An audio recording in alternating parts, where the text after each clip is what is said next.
What is going on, everyone? This is Eric coming at you from just outside of Hartford, Connecticut. And today we are continuing our rant series. This video is going to focus solely on the Houston Astros. Now, of course, we did put out an AL West video a while back that discussed the other four teams, but after certain information came out about the Houston Astros in the beginning of 2020, and once I started the rant series, I knew that Houston was going to get its own video. So without further ado, we're going to start by discussing the sign stealing scandal. A lot of bullet points are going to be based off of that scandal. But in case you don't know, but for some reason you're watching this video, back in 2017, the Houston Astros won the World Series.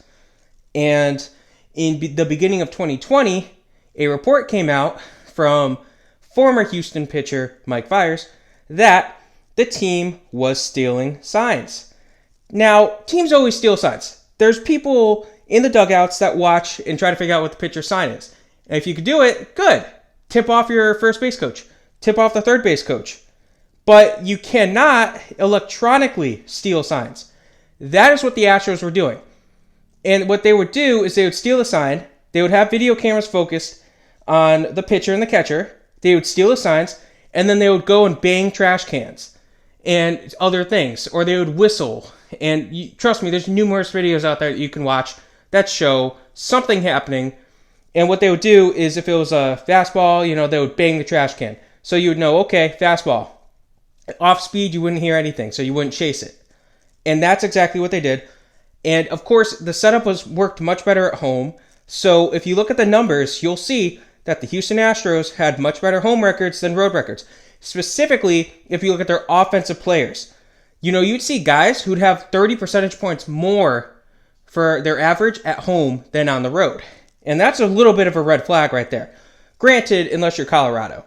So, the league started doing some research, but nothing ever really came of it. And teams started tipping off other teams. Like the Dodgers and the Red Sox basically contacted, and the Yankees contacted the Nationals before 2019. They said, hey, listen, we think that Houston has been stealing signs. Keep on the lookout. All the other AL West teams tipped them off as well. And then eventually, like I said, Mike Fiers came out and became the hero that we didn't know we needed, but we did need for baseball. He came out, he said, yeah, look, they are stealing signs. And it basically became a slippery slope from there. But my other problem with this sign stealing scandal, and I didn't write it as a bullet point, is the real soft punishment they got. Essentially, the managers that were involved, which would be, of course, AJ Hinch and Alex Cora, and the general manager, they were all suspended for a single year. That's nothing. Cora was more suspended for what happened in Boston anyway. So that's nothing. They were fined money, which, that's a slap on the wrist to an organization like a baseball team. And then, of course, they lost a couple draft picks. That's nothing. That's absolutely nothing. No players were suspended. That's the thing. And that's the thing that really upsets me with the sign stealing scandal. You should have suspended players. You really should have suspended players. These guys clearly knew what they were doing. They knew what they were doing was wrong. They continued to do it. Okay. They continue to do it. Suspend them. You see players get suspended if they fail a PED test. They get suspended. If they fail a second time, their suspension's drastically increased. I'm not here comparing PEDs to sign stealing, but you get my drift. Anyway, before I start reaching my bullet points, my first bullet point here is Carlos Correa.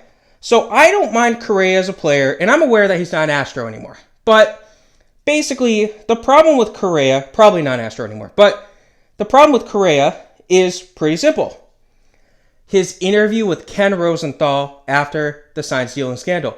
He came out and he basically tried to admit, no, we didn't do it. What are you talking about? We didn't do anything. And the way he did it, he was all defensive. All this evidence came out. Oh, we didn't. Well, we might have done it in 2017, but we didn't do it in 2018 or 2019. Evidence comes out to prove that wrong.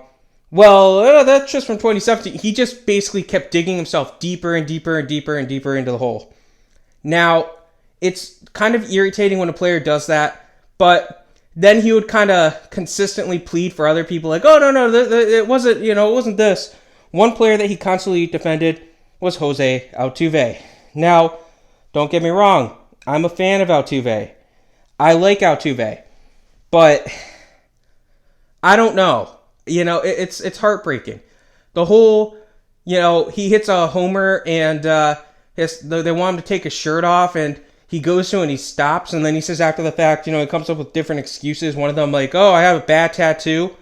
And the other one, my wife doesn't want me taking my shirt off because it will make other women want me or something like that. Like, bro, what are you doing? What are you talking about? You don't know what you're talking about. Neither of those excuses make sense. And then, later on, people ask him about the tattoo. Oh, let's see the tattoo, Jose. He didn't show anything. So, I don't think there was a buzzer, but it's just super suspicious how that whole situation unfolded. Then you have the owner, Jim Crane. Jim Crane. Oh, boy. So, basically, you have this guy, and he goes and he says, oh, well, we shouldn't be punished. We didn't do anything wrong. You can't say that we cheated. 55 seconds later, well, there was some cheating involved. A little later than that, we didn't cheat. What are you talking about? And his apology was so half-baked, it's a joke. It upsets me that that's the type of garbage that we allow to have as owners, that say that junk.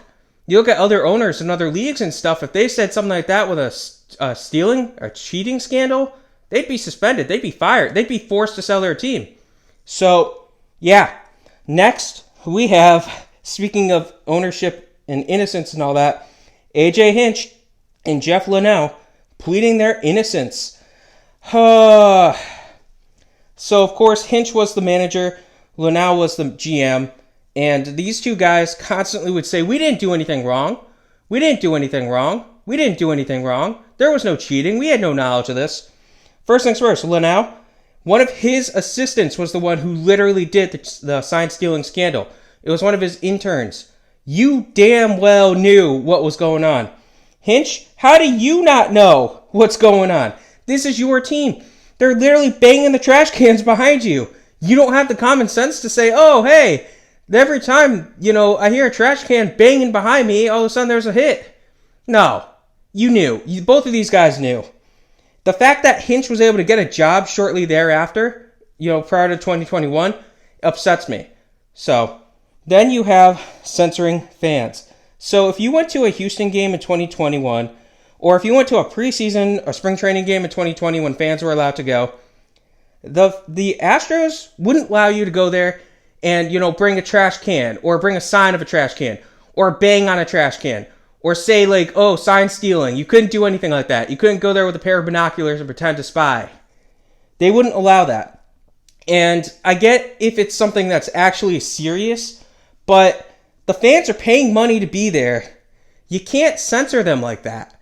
I've seen censoring happen in person at games when, it's different though. Like I was at a Jets-Eagles game and someone brought a Brady jersey into the upper decks.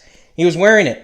Both teams, both fan bases, and this was pre-2017, both fan bases hated Brady.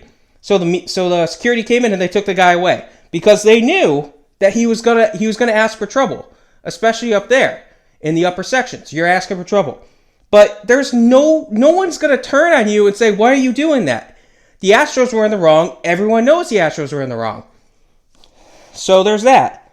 Next, being finally done with the sign stealing scandal for now, we have them being a farm system for decades. So, maybe not decades, but they're kind of like the modern example of being a farm system, you could say, in the early 2010s. I mean, so many of the old trade breakdowns that we did involve the Astros selling off players.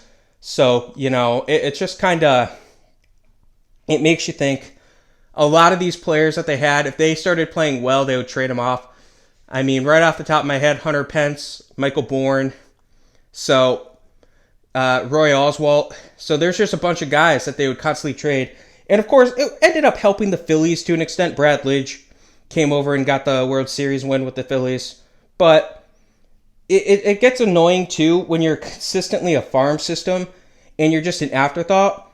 But my other big problem with this was when they were complete garbage, they would constantly beat the Phillies. They would play the Phillies 7 games in the year. And this was back when the Phillies were very good. This is back when the Phillies were one of the best teams in baseball, okay? The Phillies went 102-60 one year. And I'm willing to bet that That year, they had a losing record to the Astros. They probably went 3-4 or something like that to Houston. How does that happen? They got swept by the Astros one year when they were in the contention for the NL pennant. And the Astros were an 100-loss team. So, next, we have switching from the NL to the AL. Yeah, I'm not a fan of that. You know, I liked it when we had the NL and the AL at uneven numbers. You had a 16 and 14 because of my next bullet point, changing interleague play. I liked having interleague play how it was. Interleague play was cool. You know, they made a big deal out of it in the middle of the summer. You'd have a couple weeks where you would go out and you'd be playing the other division, the other conference. I enjoyed that. I enjoyed turning on ESPN and watching interleague play because it was a treat to watch the AL, pitchers bat. Now it's not. Now it's every single series. There's at least one AL versus NL batting or matchup. I'm not a big fan of that. It's not the worst thing in the world, but I liked it better that way because now the Phillies could hypothetically open the season up in Oakland playing the Athletics. Why would I want to watch that? There's no incentive. There's no rivalry. You have no rivalry with that team. You do, historically speaking, of course, Philadelphia Athletics, but you get what I'm saying. It's not like, okay, if we lose this series, we're done because we lost a head-to-head tiebreaker to Oakland. No, there's no tiebreaker to Oakland. It doesn't matter. I liked it better that way. Next, 2021 World Series. When I discussed the World Series in retrospect, I mentioned towards the end of that video that when the Astros rant came out, I was damn well going to mention the 2021 World Series. Seriously, thank you, Houston fans. Thank you, Houston Astros, for allowing Atlanta to win the World Series. I really appreciate it. Oh, hey, speaking of, thank you guys for allowing Washington to win the 2019 World Series. I really appreciate it. It's totally great for me to know that my team is no longer the best NL East team, in recent history. No, now Washington's better and Atlanta's better. Thank you so much for allowing that to happen. No, seriously, thank you. I appreciate it. From here, now, you could say the Phillies are the second worst, only ahead of the Mets, because, I could still make a case that they're better in Atlanta, because at least they made 2 World Series in the 21st century. In Washington, same thing. But now, it stinks. It stinks. Thank you so much, Houston, for losing both those World Series. I was rooting for you in both of them. I was one of the few people rooting for Houston in 2019, and I was definitely one of the very few people rooting for Houston in 2021. So, thank you. Lastly, Carlos Beltran. Now, I don't have a problem with Beltran, but my big problem with him was the fact that they essentially screwed him over because he had a big role in the sign stealing scandal. I'm aware of that. I know he did. There's no denying that. But he had a chance to be a manager of the New York Mets, and then because of the sign stealing scandal, they mutually parted ways. Essentially, the Mets fired him. After the fact, Beltran kind of came out and kind of hinted that he got fired. I feel bad for him. He was a good guy. He is a good guy. But he kind of got screwed by being a part of this Astros team. Anyways, one good thing I have to say. So I do have a couple. Back in the day, I'm not going to say I was a fan of the Astros, but in like the late 2000s, early 2010s, Houston was like one of my minor teams that I somewhat followed. I wasn't an Astros fan, but I didn't hate them. And for that, I like players like Jose Altuve, Alex Bregman, and Kyle Tucker. Kyle Tucker is one of my favorite players in the league right now that's not in the Phillies. And one of my favorite players that's in the AL, definitely. So, there's that. And I miss your old baseball field, how you had Tal's Hill there. That was cool. Anyway, this was the Houston Astros rant. Really, it was a lot of the sign stealing scandal, which I think no one's surprised about that. I hope you guys enjoyed this. Have a good rest of your day.